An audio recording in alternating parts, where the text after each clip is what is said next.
ओम शांति। ओम शांति। 12/6/26 का महावाक्य। बाबा ने बोले, मीठे बच्चे, बाप उस रथ में आते हैं जिसने पहले पहले भक्ति शुरू की, जो नंबर 1 पूज्य था, फिर पुजारी बना है। यह राज सबको स्पष्ट करके सुनाओ। प्रश्न है, बाप अपने वारिस बच्चों को कौन सा वर्षा देने आए हैं?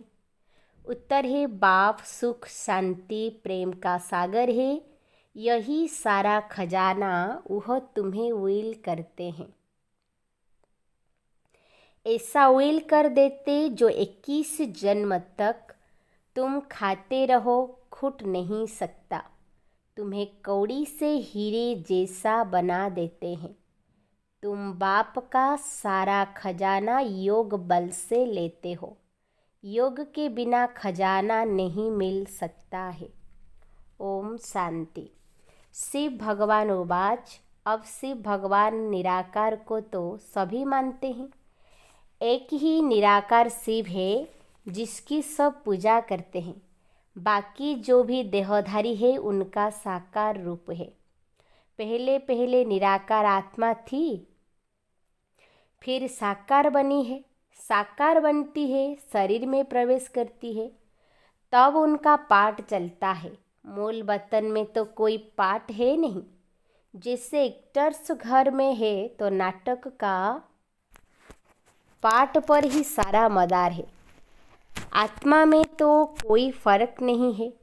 जैसे तुम बच्चों की आत्मा है, ऐसे इनकी आत्मा है। बाप परमात्मा क्या करते हैं,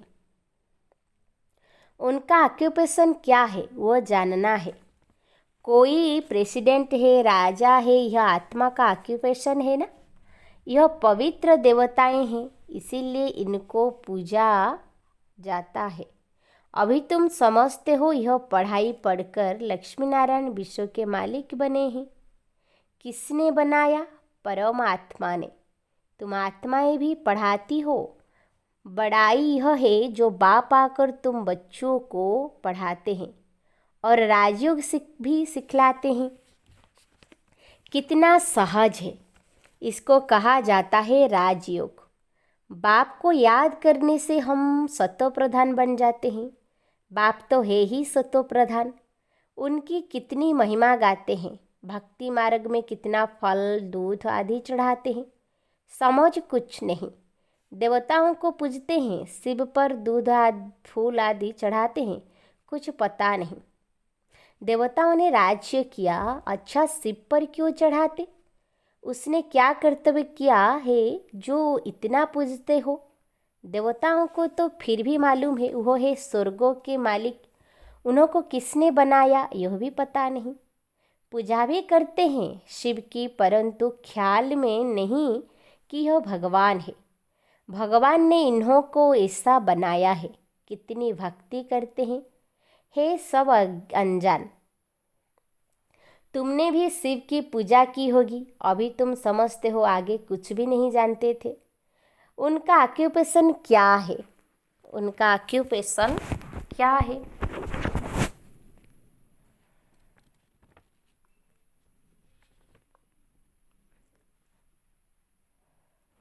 क्या सुख देते हैं? कुछ भी पता नहीं था। क्या यह देवताएं सुख देते हैं?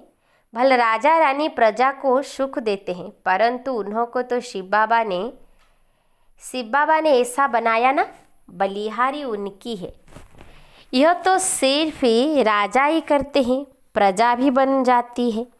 बाकी यह कोई का कल्याण नहीं करते हैं।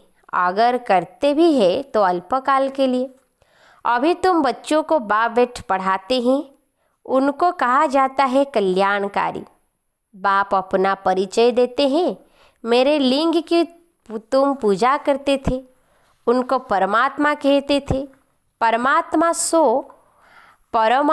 से परमात्मा हो जाता, परंतु यह नहीं जानते कि यह क्या करते हैं। बस सिर्फ कह देंगे कि सर्वव्यापी है, नाम रूप से न्यारा है। फिर उस पर दूध आदि चढ़ाना शुभता नहीं है। आकार है तब तो उस पर चढ़ाते हैं ना, उनको निराकर तो कह नहीं सकते।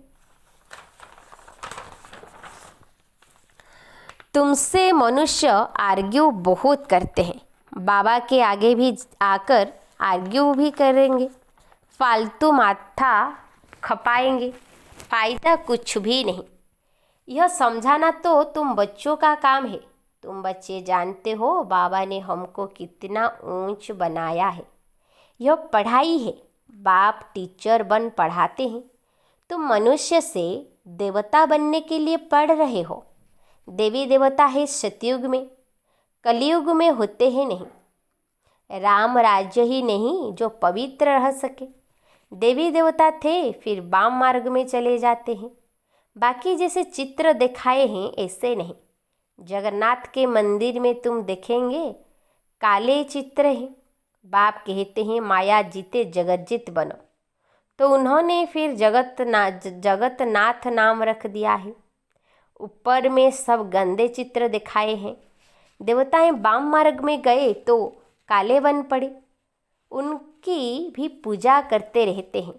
मनुष्य को तो कुछ पता नहीं कब हम पूज्य थे। 84 जन्म का हिसाब किसकी भी बुद्धि में नहीं है। पहले पूज्य सतप्रधान, फिर 84 जन्म लेते लेते तमप्रधान पुजारी बन पड़ते हैं। रघुनाथ मंदिर में काला चित्र दिखाते हैं, अर्थ तो उनका कुछ भी समझते नहीं। तुम बच्चों को बाप बेट समझाते हैं।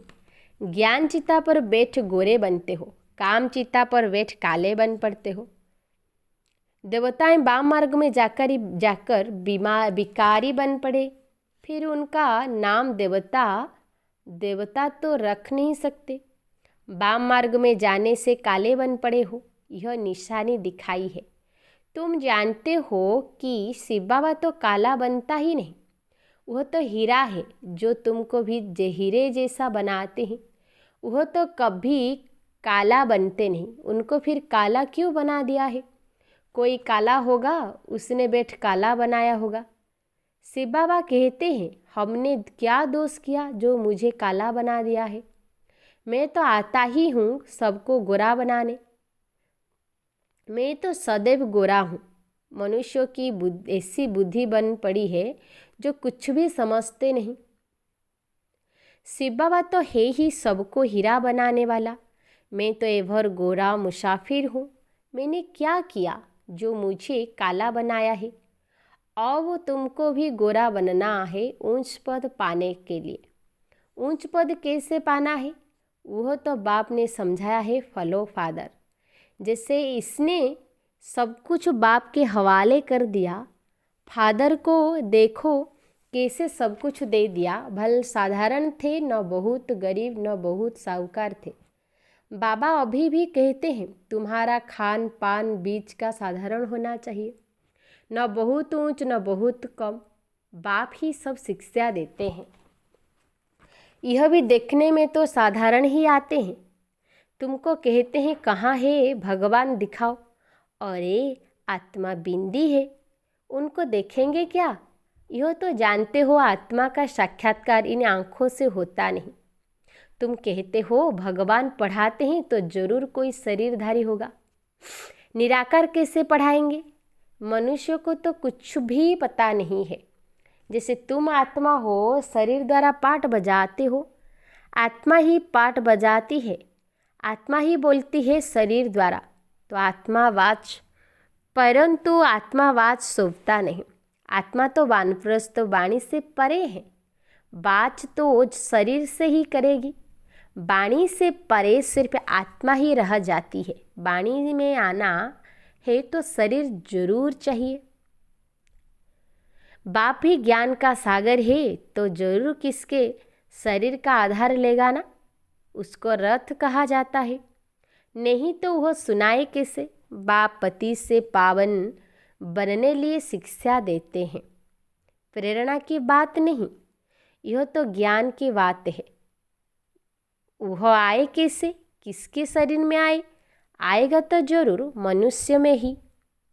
किस मनुष्य में आए कोई को पता नहीं है सिवाय तुम्हारे। रचयिता खुद ही बैठ अपना परिचय देते हैं, मैं कैसे और किस रथ में आता हूँ। बच्चे तो जानते हैं कि बाप का रथ कौन सा है। बहुत मनुष्य मुझे हुए हैं, किस किस का रथ बना देते हैं, जानवर आदि में तो आ न सके। बाप कहते हैं मैं किस मनुष्य में आऊँ, यह तो समझ नहीं सकते। आना भी भारत में ही होता है। भारतवासियों में भी किसके तन में आऊँ? क्या प्रेसिडेंट व साधु महात्मा के रथ में आएगा? ऐसा भी नहीं है कि पवित्र रथ में आना है। यह तो है ही रावण राज्य, गायन भी है दूर देश का रहने वाला। यह भी बच्चों को पता है कि भारत अविनाशी खंड है, उसका कभी विनाश नहीं होता। अविनाशी बाप अविनाशी भारत खंड में ही आते हैं।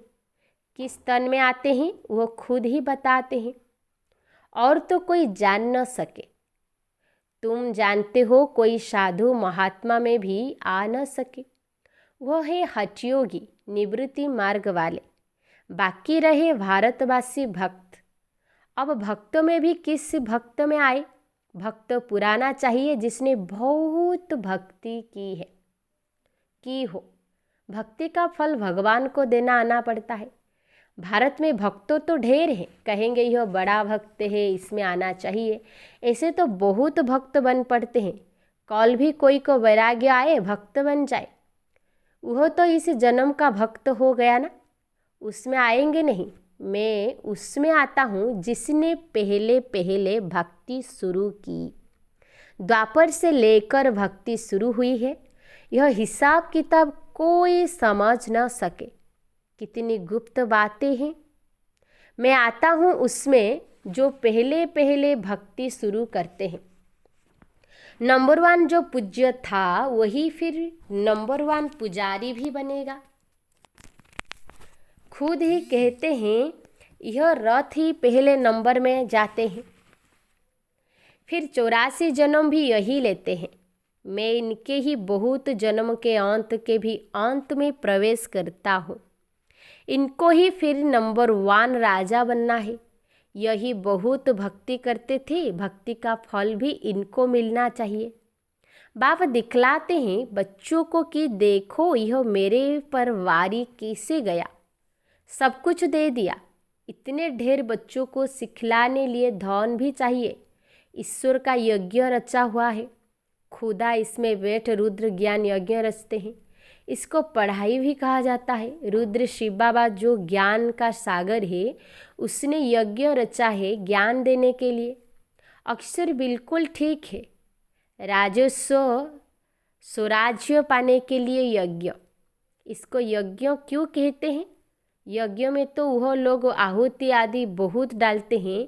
तुम तो पढ़ते हो, आहुति क्या डालते हो? तुम जानते हो हम पढ़कर होशियार हो जाएंगे, फिर यह सारी दुनिया इसमें स्वाहा हो जाएगी। यज्ञ में पिछाड़ी के टाइम जो भी सामग्री है सब डाल देते हैं। तुम बच्चे अब जानते हो हमको बाप पढ़ा रहे हैं। बाप है तो बहुत साधारण। मनुष्य क्या जाने, उन बड़े बड़े आदमियों की तो बहुत बड़ी महिमा होती है। बाप तो बहुत साधारण सिंपल बैठा है। मनुष्य को कैसे पता पड़ी? यह दादा तो जोहरी था। भक्ति तो कोई देखने में ही नहीं आती।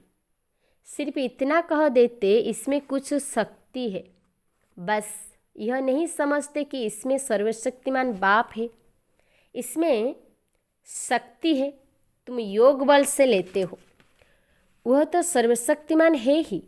उनकी शक्ति कहाँ चली नहीं जाती। परमात्मा को सर्वशक्तिमान क्यों गाया जाता है, यह भी कोई जानते नहीं। बाप आकर सब बातें समझाते हैं। बाप कहते मैं जिसमें प्रवेश करता हूँ इसमें तो पूरी जंग चढ़ी हुई थी। पुराना देश, पुराना शरीर, उसके बहुत जन्म के अंत में आता हूँ। कट जो चढ़ी है वह कोई उतार न सके। कट उतारने वाला एक ही सद्गुरु है, वह एवर प्योर है। यह तुम समझते हो। यह सब बुद्धि में बिठाने लिए भी टाइम चाहिए। तुम बच्चों को बाप सब विल कर देते हैं। बाप ज्ञान का सागर, शांति का सागर है, सारा विल कर देते हैं बच्चों को। आते भी पुरानी दुनिया में है, प्रवेश भी उसमें करते हैं जो हीरे जैसा था फिर कौड़ी जैसा बना। वो भले इस शरीर समय करोड़पति है, परंतु अल्पकाल के लिए सबका खलास हो जाएगा। वर्थ पाउंड तो तुम बनते हो। अभी तुम भी स्टूडेंट हो, यह भी स्टूडेंट है, यह भी बहुत जन्म के अंत में है। कट चढ़ी हुई है, जो बहुत अच्छा पढ़ते उसमें ही कट चढ़ी हुई है। वही सबसे पतित बनते हैं, उनको ही फिर पावन बनना है। यह ड्रामा बना हुआ है, बाप तो रियल बात बताते हैं। बाप है ट्रूथ, वह कभी उल्टा नहीं बतलाते। यह सब बातें मनुष्य कोई समझ न सके। तुम बच्चों बिगर मनुष्य को कैसे पता पड़े। अच्छा मीठे मीठे सिक्की लधे बच्चों प्रति माता पिता बाप दादा का याद प्यार और गुड मॉर्निंग। रूहानी बाप की रूहानी बच्चों को नमस्ते। हम रूहानी बच्चों की रूहानी बाप दादा को याद प्यार गुड मॉर्निंग, नमस्ते नमस्ते नमस्ते। धारणा के लिए मुख्य सारांश पॉइंट नंबर 1 है, उच्च पद पाने के लिए पूरा फॉलो फादर करना है। सब कुछ बाप के हवाले कर ट्रस्टी हो संभालना है। पूरा वारी जाना है। खान पान रहन सहन बीच का साधारण रखना है, न बहुत ऊंच न बहुत नीच। पॉइंट नंबर 2 है, बाप ने जो सुख शांति ज्ञान का खजाना विल किया है उससे दूसरों को भी देना है, कल्याणकारी बनना है। वरदान है, पवित्रता की गृहता को जान सुख शांति संपन्न बनने वाले महान आत्मा भव। पवित्रता के शक्ति की महानता को जान पवित्र अर्थात पूज्य देव आत्माएं अभी से बनो। ऐसे नहीं कि अंत में बन जाएंगे, यह बहुत समय की जमा की हुई शक्ति अंत में काम आएगी। पवित्र बनना कोई साधारण बात नहीं है। ब्रह्मचारी रहते हैं, पवित्र बन गए हैं, लेकिन पवित्रता जननी है, चाहे संकल्प से, चाहे वृत्ति से, वायुमंडल से, वाणी से, संपर्क से। सुख शांति की जननी बनना, इसको कहते हैं महान आत्मा। स्लोगन, ऊंची स्थिति में स्थित हो, सर्व आत्माओं को रहम की दृष्टि दो, वाइब्रेशन फैलाओ। ऊंची स्थिति में स्थित हो, सर्व आत्माओं को रहम की दृष्टि दो, वाइब्रेशन फैलाओ। अच्छा, ओम शांति, ओम शांति।